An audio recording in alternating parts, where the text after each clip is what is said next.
Mr. Murmur.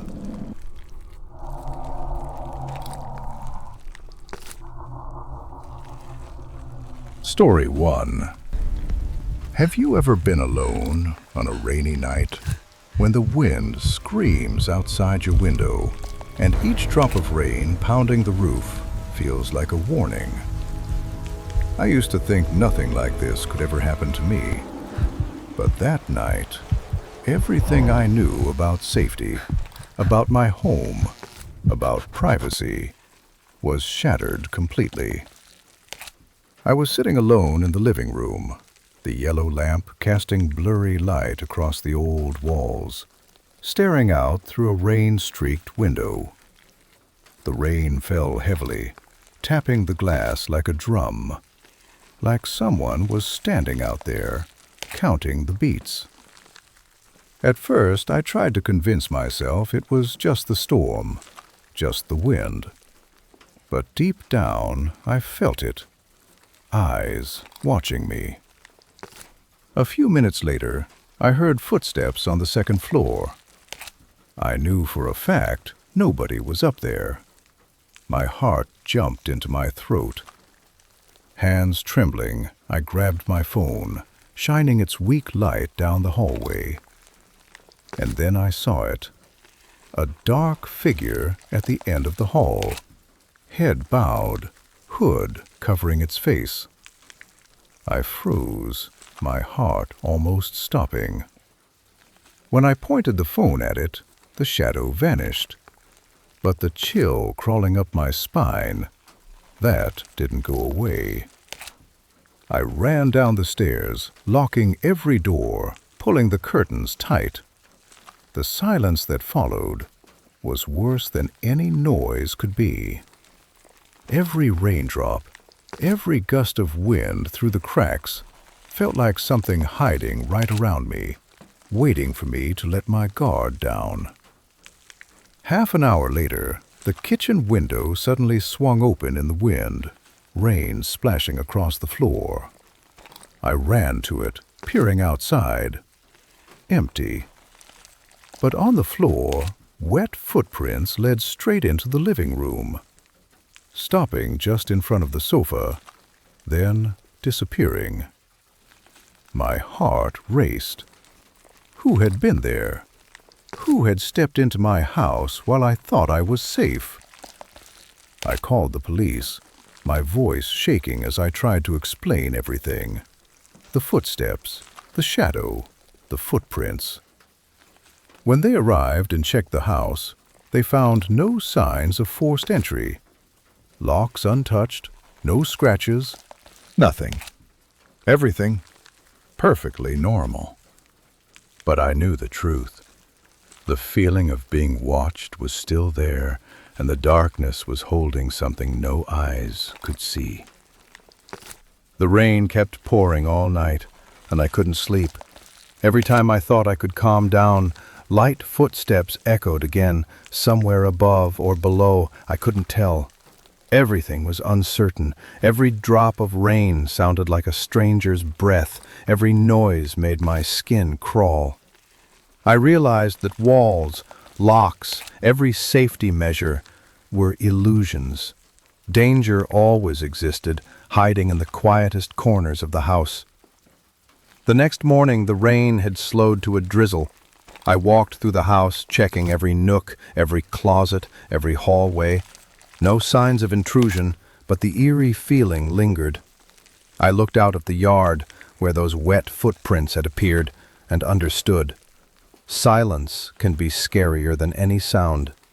Someone or something had been there, watching me all night without me ever knowing. Over the next weeks, I added cameras, double-locked the doors, rearranged furniture, but no matter what, the horror stayed.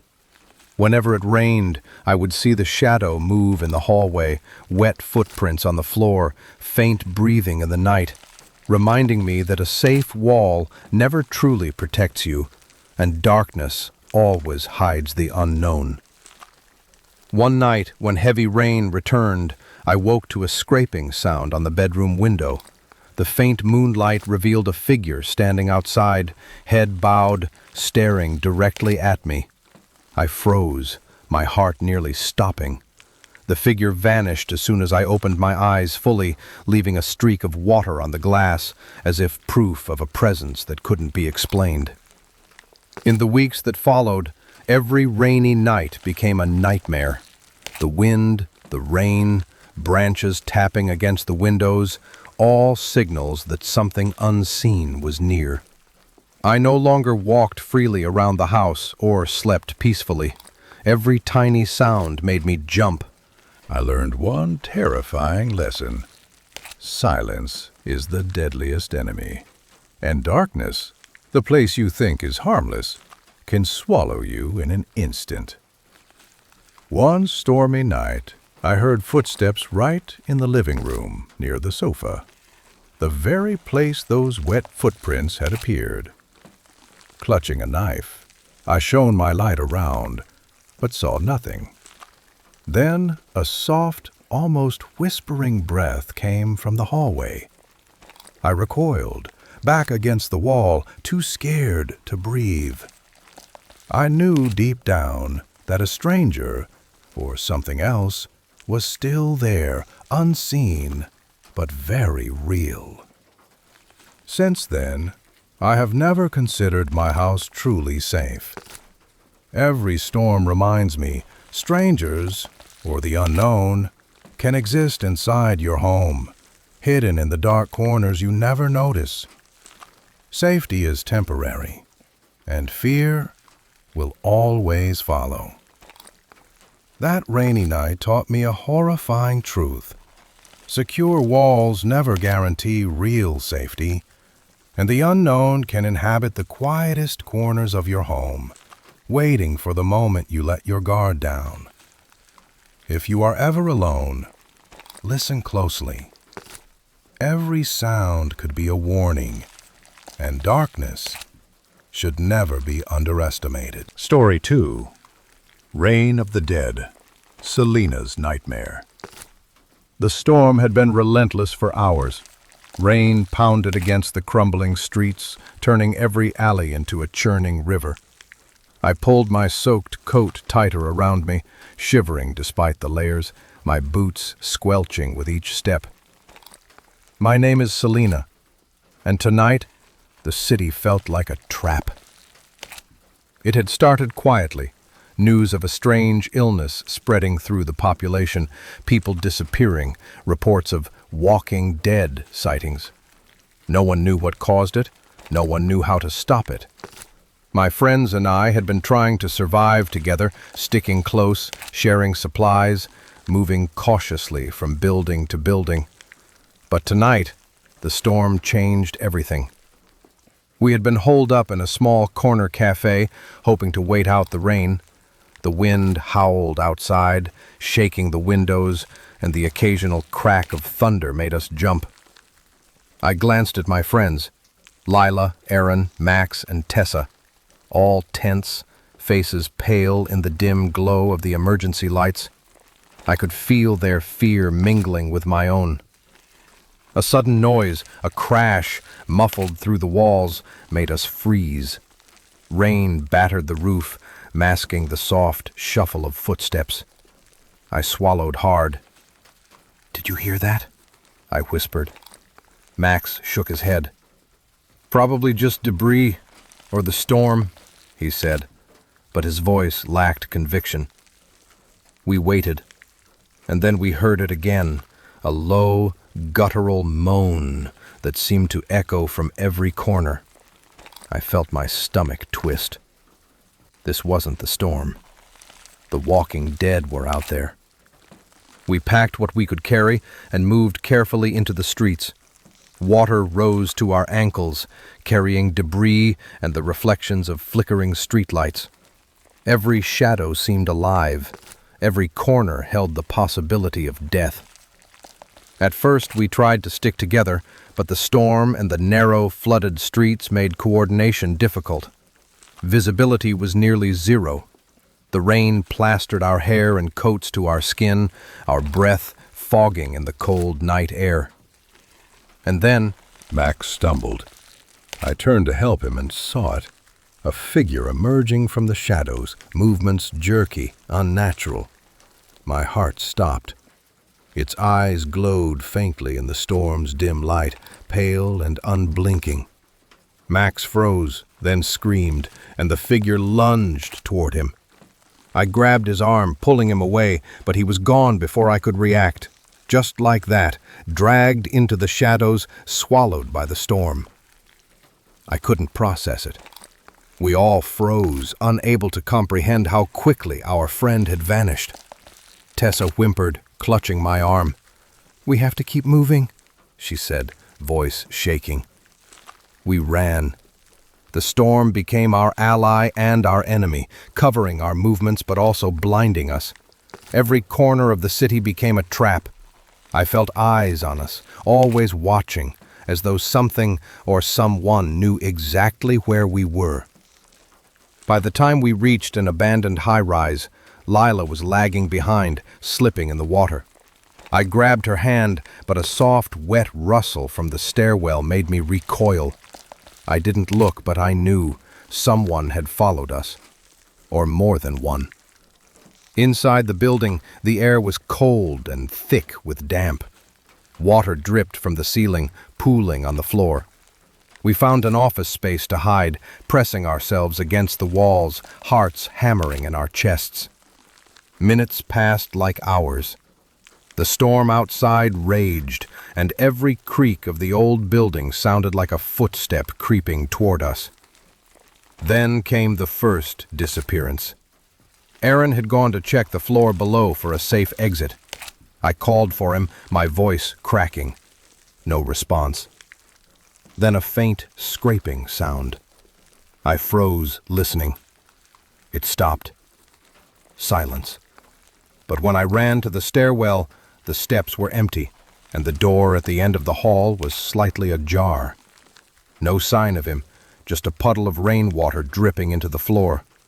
Panic took over. We realized, one by one, our friends were vanishing into the storm, into shadows we couldn't control. Each disappearance was silent, almost invisible, leaving only a space that felt hollow, heavy, and frighteningly deliberate. Hours passed. The rain showed no sign of easing. I was alone now, just me and the storm. Just me and the creeping sense that the city itself was alive, watching, hunting.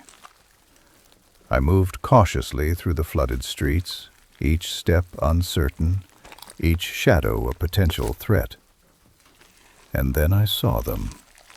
Not one, not two, but dozens of figures emerging from the darkness, silent except for the occasional moan. The storm washed their outlines in a shifting gray, almost blending with the rain, almost invisible until it was too late. My chest tightened, my breath caught. My legs moved without thought, running, slipping, splashing through the water.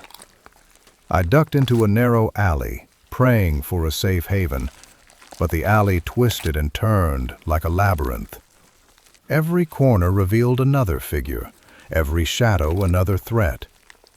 The rain masked their movements, hiding them until they were nearly upon me. I felt utterly powerless, the storm and the dead conspiring against me. Eventually, I found an old warehouse. The doors were heavy, but I managed to push them closed, barricading myself inside with whatever debris I could find. Water seeped in through cracks in the walls. My clothes were soaked, my teeth chattering. But at least, for now, I was alone. I sank against the wall, shaking, listening to the storm and the faint moans outside. My mind raced. Lila, Aaron, Max, Tessa, all gone. Had they been taken by the storm, by the creatures, or something worse? The question itself terrified me more than any figure outside. Hours turned into a cold, dark morning. The rain finally slowed, leaving streets glossy and empty. I ventured outside cautiously, eyes scanning every shadow, every doorway. Nothing moved, at least, nothing obvious. But I knew the danger had not passed.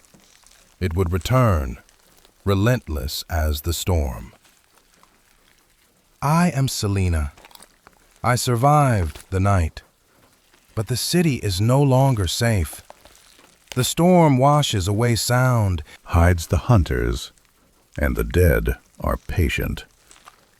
And I know now, in this world, being alone is not just dangerous. It is inevitable. Story 2. The Eye in the Wall. Part 1. Selena. The rain hit the streets like a drum of warning, each drop splashing into my hair and soaking my jacket. The storm had come suddenly, sweeping the city in sheets of water and shadows, and I was alone. My name is Selena, and I work as a massage therapist.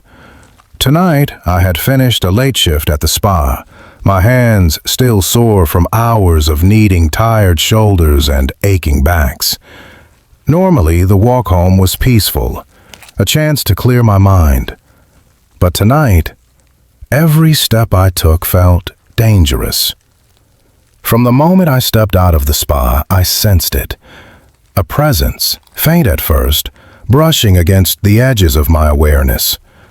My boots splashed through puddles, the asphalt shining under the streetlights, and my heart thumped louder with every step.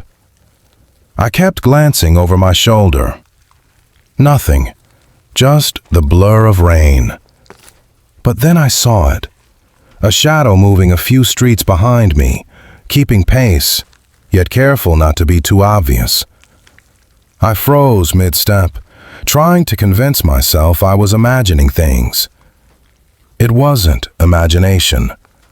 Whoever or whatever was there, they were patient, deliberate, tracking me through the storm. My pulse surged, my chest tightened. I picked up my pace, splashing through deeper puddles, rain dripping into my eyes. Each time I looked back, the shadow was closer, a figure hunched under a dark jacket, face obscured by the night. Fear prickled along my spine. I was alone, drenched, completely exposed. I rounded the corner toward my apartment building, fumbling with wet keys. The door finally clicked shut behind me, and I leaned against it, gasping. Safe, I told myself. But then I heard it. A faint, almost imperceptible scrape at the entrance door. My breath caught. My hands trembled as I checked the locks again. Everything was secure. The building was old, but even the creak of the door felt deliberate, like someone testing, probing. I shook my head, telling myself it was nothing. I was just tired, soaked, and on edge from the storm. Still, I couldn't ignore the prickle at the back of my neck, the feeling that I was being watched. I stripped off my wet jacket, hung it by the heater, and tried to calm myself with a hot shower. That's when I first noticed it. A small, almost imperceptible hole in the bathroom wall, just above the corner of the shower. At first, I thought it was a flaw in the plaster, some damage from the old building. But then a movement flickered, tiny and deliberate. And then I saw the eye. One dark, unblinking eye peering through the wall at me. My breath caught in my throat, and a cold sweat ran down my spine. Someone had been watching me. Every step from the street to my apartment, every shiver from the rain, every tremble, I had been observed. Panic surged through me, and my body refused to obey reason. I stepped back instinctively, my fingers brushing the cold tile of the floor. I was alone. There was no one else in the apartment. I told myself I could be imagining it, hallucinating from fear. But instinct screamed otherwise. The eye had purpose, awareness. It had been placed precisely to watch, to intimidate, to invade. I felt exposed, vulnerable, utterly powerless. I gripped a bottle of shampoo, my only defense, and crouched behind the edge of the shower curtain, shaking uncontrollably. Every sound, the dripping of water from my wet hair, the hum of the heater, the distant rumble of thunder, was amplified, each noise making my imagination spiral further. Minutes stretched into what felt like hours. I dared not move. I dared not breathe too loudly. I tried to think logically. Maybe it was a neighbor, someone playing a cruel prank? No. The placement, the angle, the deliberate gaze, it was too invasive, too personal. Whoever had done this knew exactly how to terrify me. My training as a massage therapist had taught me to read people's subtle cues, to sense tension and fear. Now, I felt that same intensity directed at me, a predator sensing weakness. The Eye in the Wall, Part 2. Selena. I stayed crouched behind the shower curtain, every muscle in my body tense, shaking uncontrollably. The eye hadn't moved. It didn't need to. Its mere presence was enough to freeze me in terror. I thought about calling for help, but my phone was on the counter, just a few feet away. Reaching for it meant stepping into the open, revealing myself completely. My mind screamed, "Do it, or be trapped forever." But fear clawed at me, holding me hostage. The bathroom walls seemed to close in. Shadows flickered with every lightning strike, stretching across the tiles like elongated fingers. The sound of the storm outside was deafening, but inside, the silence between the thunder was even louder, emphasizing the beating of my own heart. I could almost feel the gaze of the eye, drilling into me, anticipating every twitch, every tremor. I forced myself to calm down. I was a trained massage therapist. I knew how to read tension, to sense fear, but nothing could have prepared me for this. This wasn't a client, a prankster, or even someone desperate. This was deliberate, intimate terror. Someone had planned to invade me, to watch me in my most vulnerable state, and there was nothing I could do to stop it. I inched toward the counter, gripping the shampoo bottle like a lifeline. Each step felt monumental. Every sound, from the faucet dripping to the faint hum of the heater, was magnified in my ears. I tried to control my breathing, slow it down, but it came in sharp, uneven gasps. The eye didn't blink. It waited. My hand brushed my phone. I froze. A thought pierced my mind. What if the person had a camera, or worse, some way to know I was reaching for the phone? Panic erupted again, freezing me mid-movement. I could almost feel the tension radiating from the wall, a psychological pressure that threatened to crush me. Then I heard it. A faint scratching, soft but deliberate, coming from the wall near the eye. My stomach twisted. My pulse raced. Whoever was there had not just installed the hole. They were aware, communicating silently, testing my reactions. My body shook uncontrollably as the realization hit me. I was being toyed with.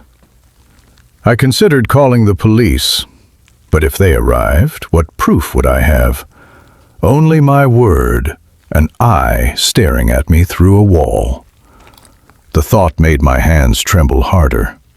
I felt exposed, utterly powerless. The eye, unmoving and watchful, seemed to laugh at my fear. Minutes, or was it hours, passed. I don't know how long I remained there, crouched, paralyzed by terror. Every flash of lightning illuminated the bathroom, and every time I imagined the figure moving slightly behind the wall, shifting position, waiting for the perfect moment to strike. I forced myself to act. Slowly, deliberately, I edged toward the door, holding the shampoo bottle tightly. I kept my eyes on the hole, waiting for any flicker, any sign of movement. Nothing. The eye was still fixed on me, unblinking, patient. My heart hammered in my chest as I reached the doorknob. And then came the sound of a key turning in the front door lock. I froze. My blood ran cold. I had locked the door when I arrived. No one else should have a key. My mind raced. Could he have been inside the apartment the whole time? Had he followed me from the street, sneaked in while I was fumbling with the locks? Fear gripped me like icy hands around my chest. I backed away from the door, shaking, and tried to stay quiet. The scratching continued at the wall near the eye, rhythmic, almost like a heartbeat. I realized with horror that the eye wasn't just observing, it was anticipating me, guiding the intruder. Whoever had been watching had been learning my habits, my reactions, my vulnerabilities. And now, they were inside. I didn't know what to do. Every instinct screamed to flee, but I was trapped between the wall and the door. My only weapons were my shaking hands and the shampoo bottle. I considered hiding in the shower stall, but the water was cold, and the curtain offered little protection. I was utterly exposed, completely powerless. Then, a shadow flickered across the bathroom floor, just outside the beam of light from my phone. My breath caught. My body froze. My mind raced. The intruder was here, and he knew I was aware. The scratching at the wall stopped. Silence. The eye gone. I didn't dare move for what felt like eternity. Then, slowly, cautiously, I inched toward the counter and grabbed my phone. My fingers trembled so violently I almost dropped it. I dialed 911, whispering, trying to stay calm, but every creak, every drip of water made my pulse spike. The operator's voice was calm, distant. I explained as best I could, choking on my words. The storm outside masked every sound, every movement. I didn't know if he could hear me. My body shook with terror. The eye had vanished, but the sense of being watched remained. I retreated into the shower stall, phone clutched against my chest. Minutes passed. The sound of footsteps in the apartment, light, deliberate, testing, echoed through the tile. My stomach twisted. I wanted to scream, to flee, but I couldn't. I was pinned by fear, by the knowledge that any sudden move might reveal me. Then I heard it, a soft whisper, so faint I thought I imagined it. "Don't move." My breath caught in my throat. I could feel him just beyond the wall, aware of my position. I was trapped in my own bathroom, alone, wet, trembling, utterly powerless. Every plan to fight or flee dissolved into panic. My mind flashed through every worst-case scenario, and the whisper came again, closer, almost playful, almost cruel. Time stretched endlessly. I didn't know if it was seconds or hours. The storm outside continued to hammer the apartment, but inside, silence reigned, except for the faint, patient movements of someone hiding, watching, waiting. Finally, distant sirens cut through the storm. Relief surged, weak and hesitant. I whispered into the phone that the police were on the way, barely daring to breathe. The footsteps outside stopped. Silence. The eye still gone, but the sense of presence lingered. When the police arrived, they searched the apartment. No intruder, no sign of forced entry, nothing. Only the small hole in the bathroom wall remained, and the terrifying knowledge that someone had been inside, watching me, exploiting my most vulnerable moments. Even now, after that night, whenever it rains, I hesitate before stepping into the bathroom.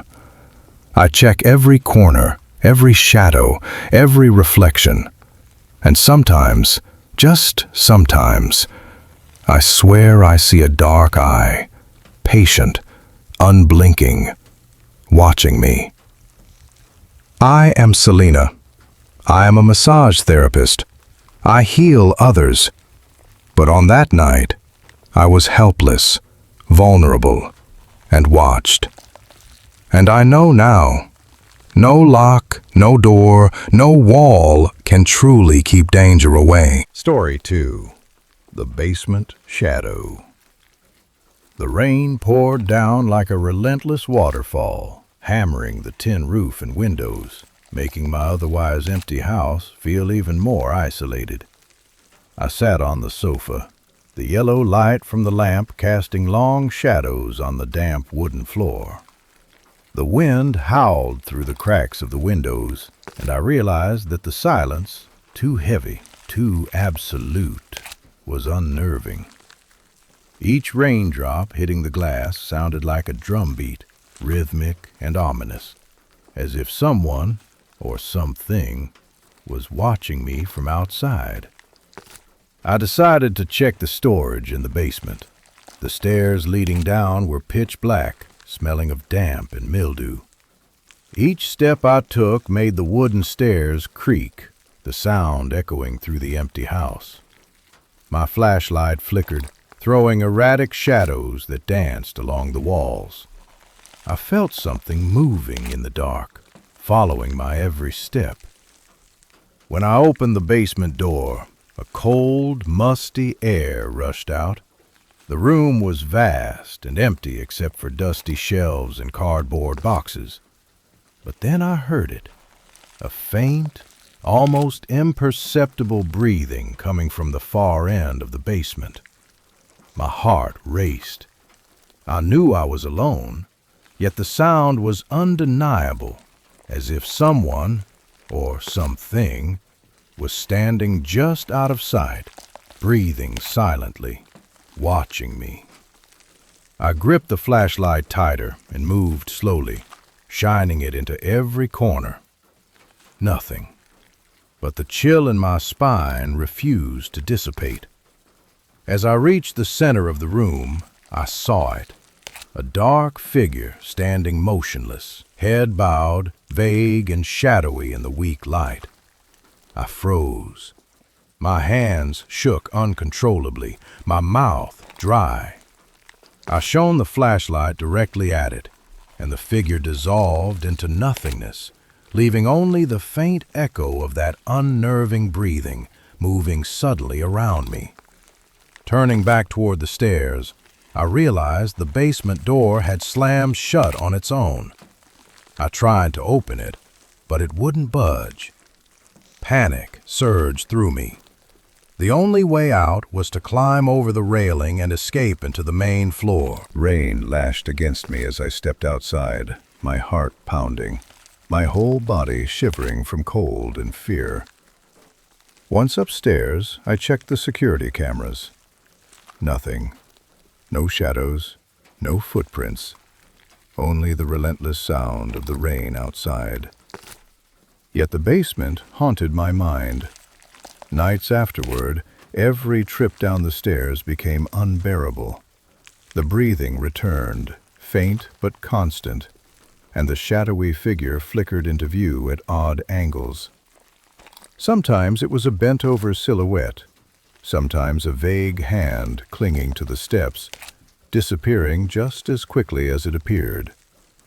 I knew instinctively that the basement wasn't just a storage room.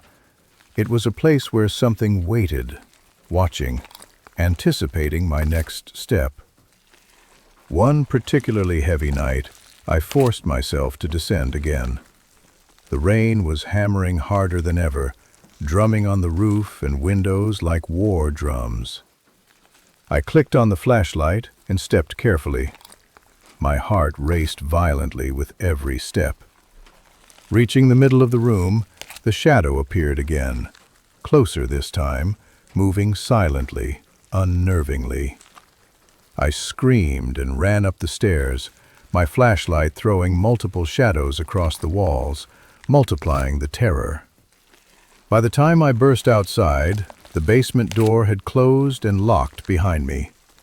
I knew then, with absolute certainty, I would never descend willingly again. The basement became a constant nightmare. Every gust of wind, every heavy drop of rain, reminded me that the shadows never truly left. I learned a terrifying truth. No matter how safe your home may seem, darkness has corners where unseen things linger, observing, waiting, ready to strike, or simply exist, just beyond the reach of your perception. Story 3. Whispers from the Bedroom. The rain had been falling all evening, a steady drum against the roof and windows, washing the world outside in darkness and cold. I was alone in my bedroom, the curtains drawn, the faint yellow light from my bedside lamp casting soft, trembling shadows on the walls. The house was silent, eerily so, the kind of silence that makes every creak and drip stand out like a shout. I had just begun to drift into sleep when I noticed it. A faint whisper. So soft I thought I had imagined it at first. I froze, listening. The whisper came again, almost directly into my ear, unintelligible, like a voice just out of reach. My heart raced, and a chill ran down my spine. I reached for my phone, the only light in the room aside from the lamp, and shone it across the corners. Nothing moved. Yet the whisper persisted, floating in the shadows. It was impossible that anyone could be in the room, and yet the sensation of presence was undeniable. I sat up, gripping the phone, hands trembling. The whispering continued, moving slightly around the room, always close but never revealing a source. I took a slow, cautious step toward the dark corner where the sound seemed strongest. The closer I got, the colder the air became, and my breath came in shallow, uneven gasps. Suddenly, a pale, shadowy hand emerged from the darkness, hovering briefly before vanishing like smoke. My scream caught in my throat as I stumbled back. I tried to call for help, but my phone's signal had vanished. The lamp flickered once, twice, and then dimmed further, casting long, shifting shadows across the walls and ceiling. I could feel it. Something unseen, watching me, feeding off my fear. The whispers escalated, overlapping now, forming an unintelligible chorus that sent my heart hammering. I clutched the blankets, trying to convince myself it was my imagination, yet I could not shake the feeling of cold fingers brushing against my arms, Leaving goosebumps and a sense of intrusion I could not escape. In desperation, I crawled toward the door, planning to flee to the living room. But the shadows seemed to thicken, subtly closing in, shifting in impossible ways. Every step I took was echoed by a mirrored movement in the darkness, a presence that imitated me, yet was never fully visible. I backed against the wall, phone held high, scanning every angle. And then I saw it. A silhouette crouched in the far corner, head bowed, indistinct, almost translucent. The whispers became louder, closer. My heart threatened to leap from my chest. I yelled, waving the phone, and the figure disappeared in a flash, leaving the corner empty, the shadows still writhing as if they had a life of their own. The room felt alive, breathing, pulsating with an unseen energy.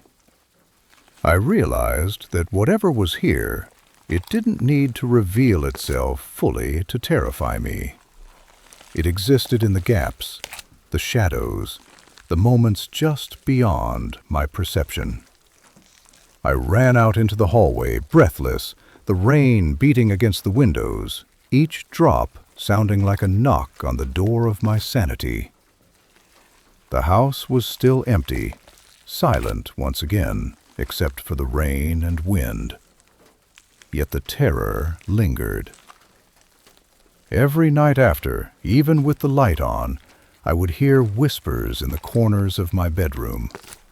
Sometimes a shadow would flicker across the floor, a hand would brush the edge of the bed, and I would wake paralyzed with fear. I learned a hard truth.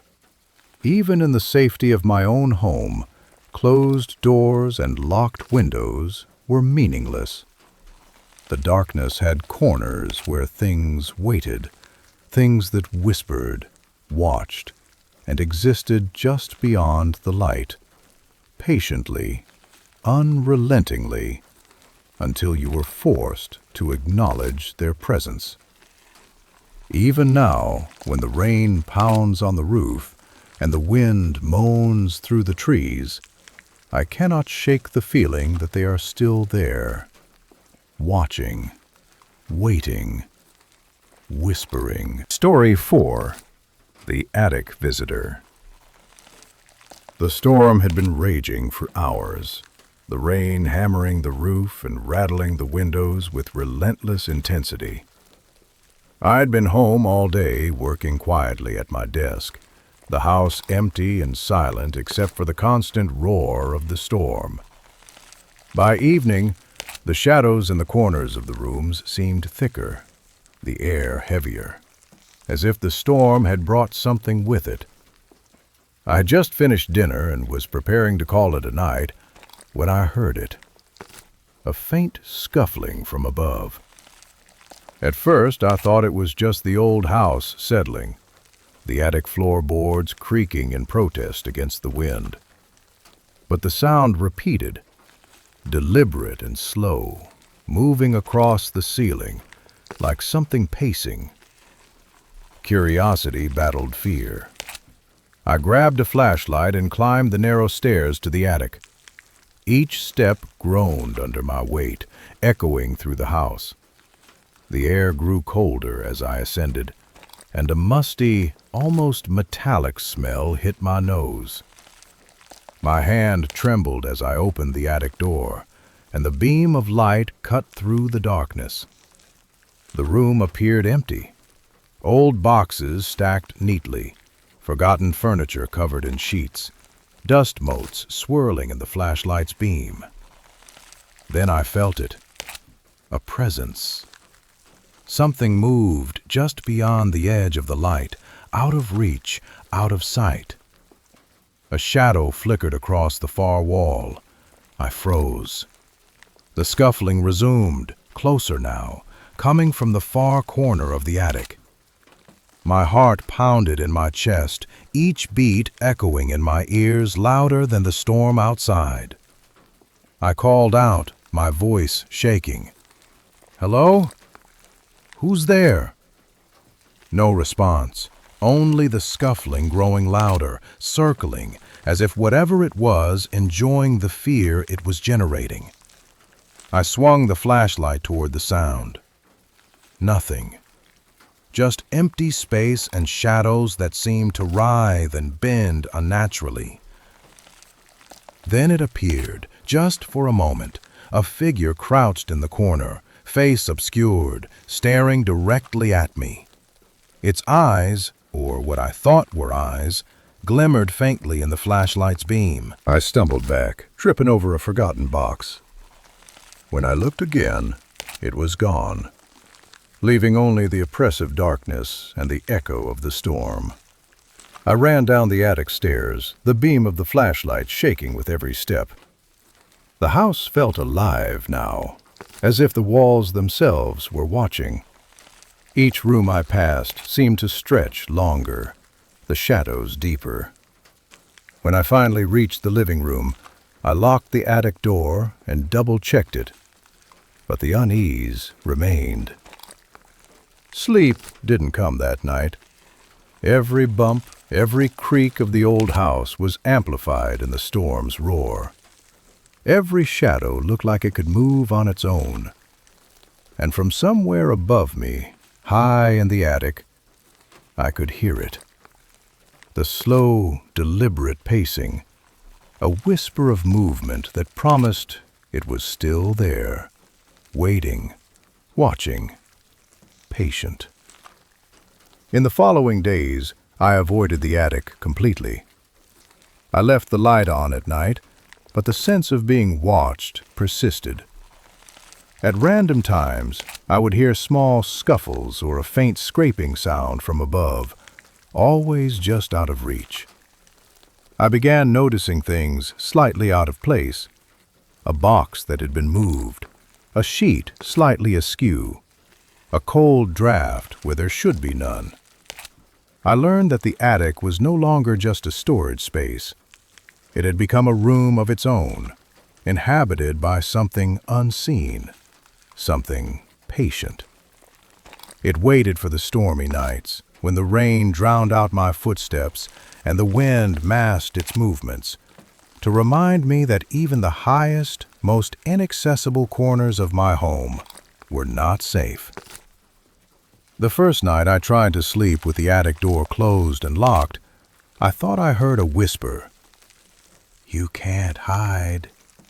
I bolted upright, the storm still raging outside, but the voice was real, or as real as something could be in the darkness, somewhere above me, just beyond the light. Since then, I never go near the attic during storms, but every time it rains, I feel that presence, pacing silently above me, waiting for the right moment.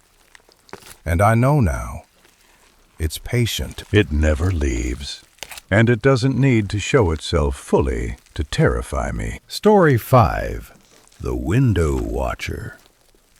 The rain had started early that evening, a constant drum against the roof and the glass panes, turning the world outside into a blurry, darkened painting. I was alone, curled up on the couch with a blanket, trying to ignore the storm. The soft yellow glow of the lamp made the room feel cozy at first, but the deeper the night grew, the more oppressive the shadows became. Every corner seemed darker than it should be, and the rhythmic pounding of rain sounded almost like footsteps echoing across the yard. I was halfway through a book when I noticed a movement through the rain-soaked window. At first, I thought it was just a reflection, a trick of the streetlight from the neighbor's house. But then I saw it again, a dark figure standing in the yard, just beyond the veil of rain, completely still, watching. My stomach twisted with fear.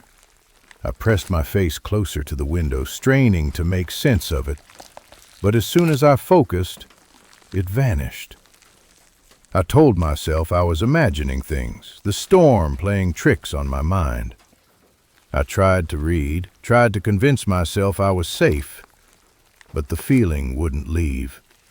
Something outside was waiting, patient, observing, and it didn't need to move to terrify me.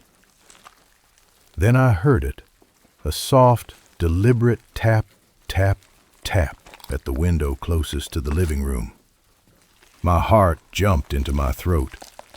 I slowly got up, inching toward it. My hand shook as I reached for the curtain. I peeked through the rain-smeared glass and froze. The figure was back, closer this time, a shadowy outline obscured by the downpour. It didn't move. It didn't need to. The mere presence of it, silent and watchful, made the room feel suffocating. I backed away from the window and checked the locks on all doors. Every one was secure, just as it should be. And yet, the fear wouldn't subside. I turned back toward the window, and the figure was still there, unblinking, unmoving.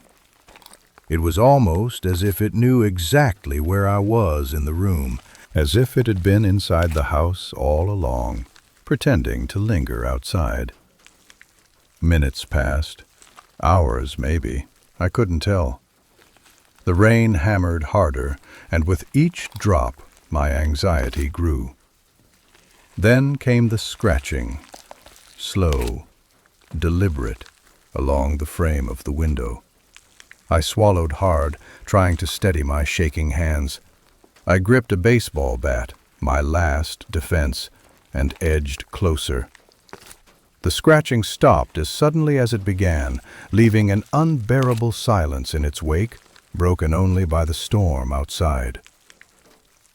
I stayed up the entire night, listening to every sound, convinced that the figure could slip inside the house at any moment.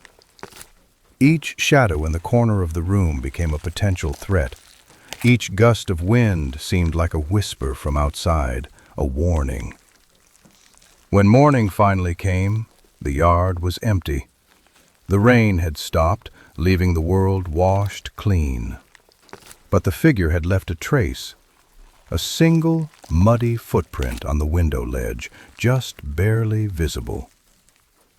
I never saw it again in daylight, but every rainy night since, I keep the curtains drawn tightly, checking every corner of the house before I even think of sleeping. Sometimes, I think I can still see it out there in the darkness, waiting, patient, its eyes fixed on the spot where I sit, always just beyond the light, reminding me that even behind locked windows, you are never truly safe. Story 6. The Locked Door. The rain had been relentless all evening, drumming on the roof and windows like a warning I couldn't ignore. I was home alone, trying to focus on a book, but every sound, the wind rattling the blinds, the creak of the floorboards, the distant rumble of thunder, set my nerves on edge. The house felt different in the storm, quieter than usual, almost expectant. I decided to check all the doors and windows, a routine I never skipped when I was alone during storms. Every lock was secure, every window latched tight.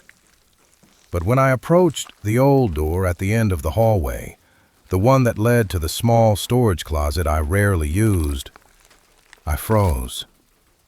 It was closed, but I could have sworn I had left it open earlier. My pulse quickened, and a cold shiver ran down my spine.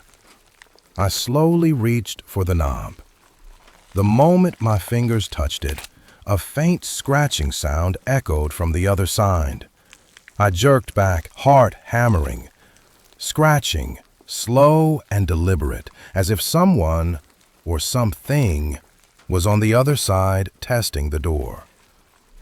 I swallowed hard and told myself it was my imagination, that the storm had to be responsible for it. But the noise persisted, following the rhythm of my panic. I grabbed a flashlight and inched closer. The beam cut through the dim hallway, illuminating the door. Nothing moved. The scratching stopped. Silence.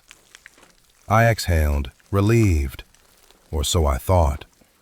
Just as I was about to open the door, I heard a low, almost imperceptible whisper from inside the closet. I froze. The whisper didn't form words I could understand, but it was unmistakably there, a sound that shouldn't exist. My hands shook as I gripped the doorknob tighter. The whisper grew louder, now accompanied by a faint breathing that seemed far too close. It was as though something had been waiting, patient, just beyond the door, knowing I would come. I backed away and tried to rationalize it. Old pipes, the wind. But the instinctive fear wouldn't let me ignore it. The closet door slowly creaked, just a fraction, though I hadn't touched it. My stomach twisted. Every muscle in my body screamed to run, but curiosity and terror held me in place. Then, a shadow flickered under the crack at the bottom of the door. My heart lurched. It moved slightly, then paused. I could see nothing through the beam of my flashlight, except darkness and the slight outline of the shadow. Every instinct screamed at me to leave, but I couldn't turn away. Suddenly, the door rattled violently. I stumbled back, gripping my flashlight like a weapon. The rattling stopped as abruptly as it began. Silence returned, broken only by the sound of rain and my own ragged breathing. I dared not go near the door again that night. Hours later, long after the storm had passed, I crept to check.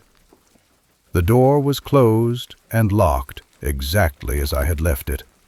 No signs of disturbance, no evidence anyone, or anything, had been there. And yet, the fear lingered, curling around my mind and body, refusing to dissipate. Every night since, I avoid that door entirely, even in daylight. I can still hear it sometimes, faint scratching or whispering, when the rain falls and the house is silent. I learned then that safety is an illusion.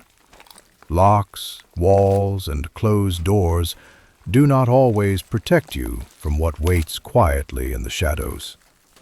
Something had been behind that door, patient and unseen, and even though it never fully revealed itself, I could feel it's always there, watching, waiting, knowing that I would return. Story 7.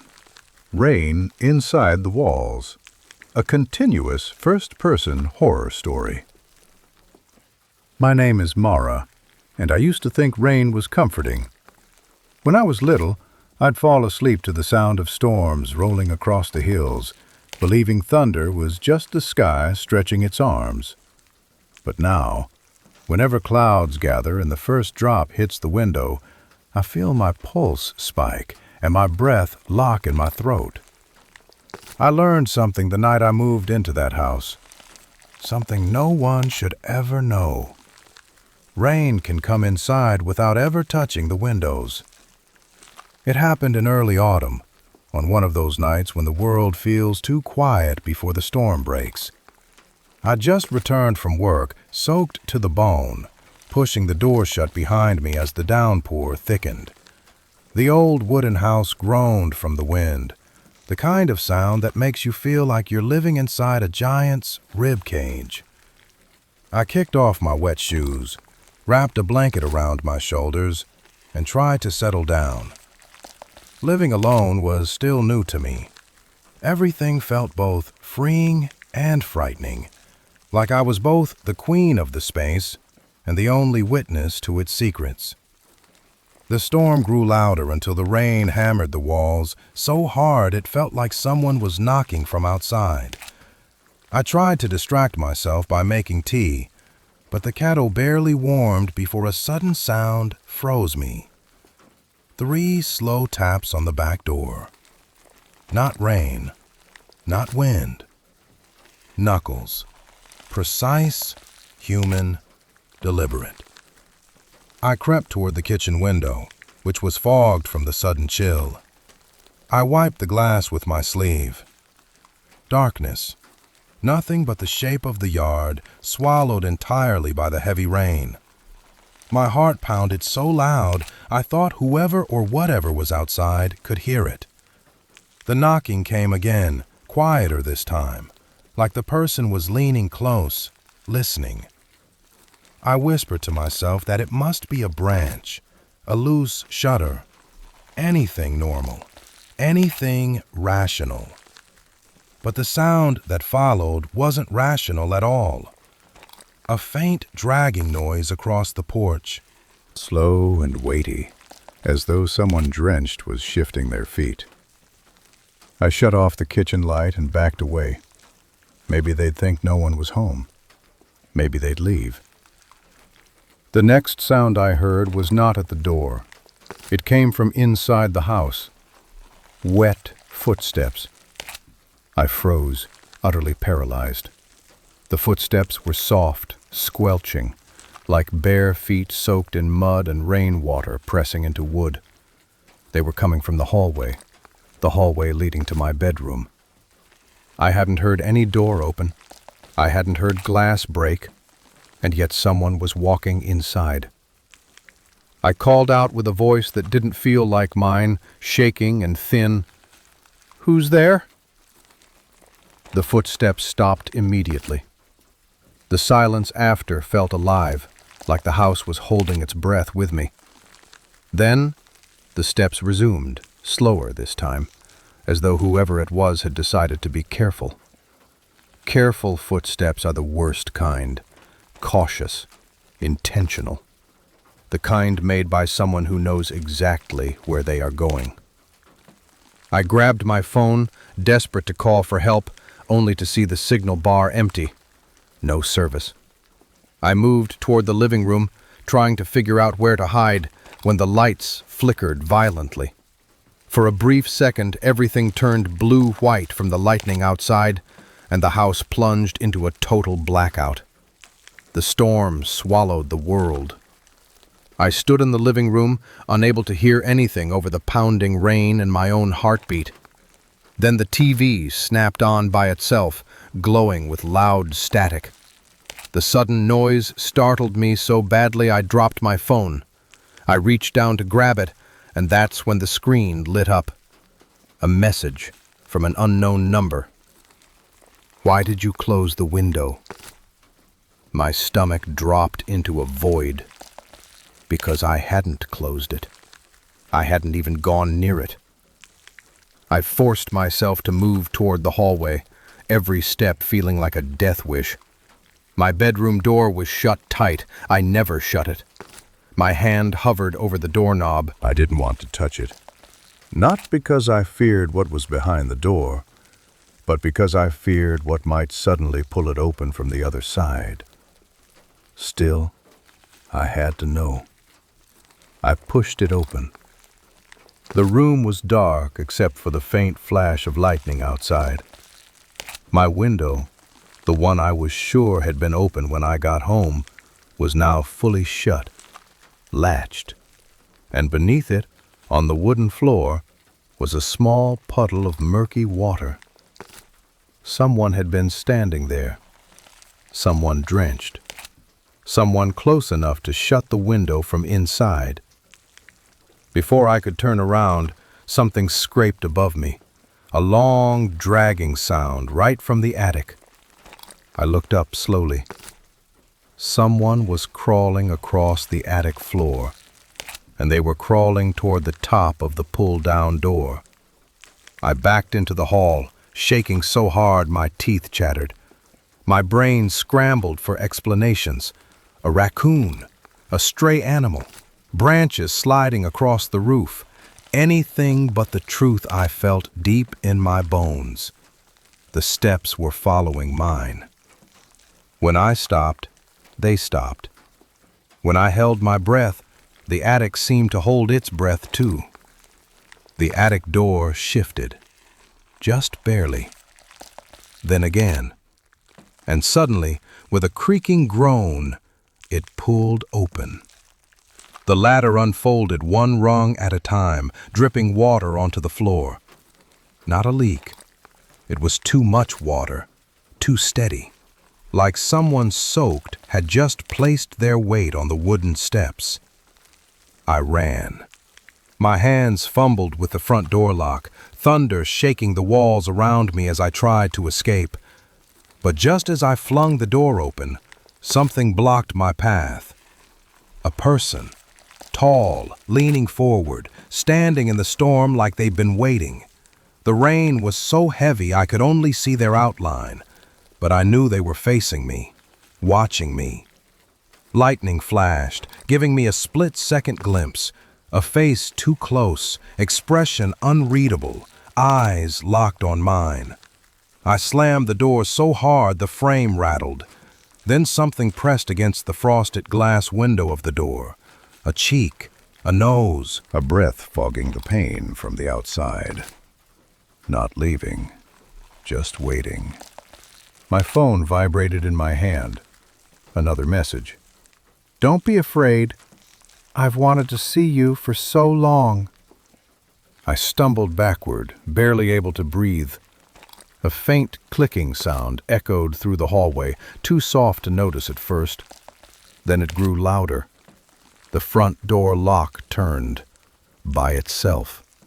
I ran and hid behind the couch, panicking so badly my vision blurred. The door creaked open. Wet footsteps entered the house, steady and calm. But the moment I braced myself to see the figure come closer, another voice whispered behind me, soft, almost gentle. "I'm still here, Mara." I spun around. Someone else, equally soaked, was stepping down from the attic ladder. There were two of them. I screamed as the world blurred into darkness. When I woke up, hours or days later, I still don't know. The police were in my house. A neighbor had heard screaming and called them. They said the doors were locked from the inside, no footprints, no water, no sign anyone else had been there. But the rain had washed everything away. Or maybe something else had. Now, every time a storm begins, I hear faint footsteps in the attic. Slow, patient, always moving closer. The rain doesn't stay outside anymore. It seeps into the walls, into the floors, into the air I breathe. And sometimes, when I'm alone long enough, my phone buzzes with a message from that same unknown number. "Did you miss me?" The rain always answers for me.